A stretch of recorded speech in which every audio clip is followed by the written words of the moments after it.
Hello, friends.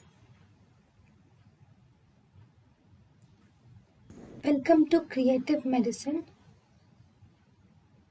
In this lecture, we will learn about Of vesicoureteric reflex. In vesicoureteric reflex, in the surgical management, we can give ureterovesicoplasty can be done, or we can do ureteric reimplantation, or we can do a sting technique.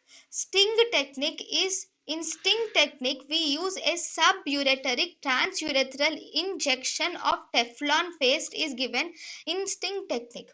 So there are two mechanisms. One, we do ureterovesicoplasty is done with ureteric reimplantation, or we can use do subureteric transurethral injection of Teflon paste can be given to the child.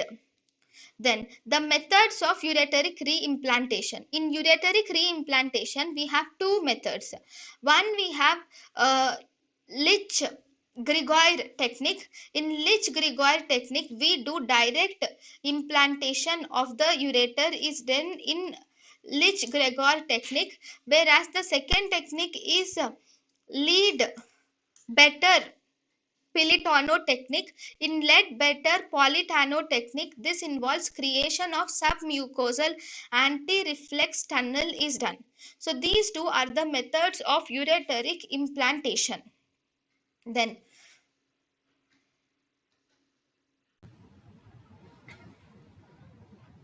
thank you and thank you for watching.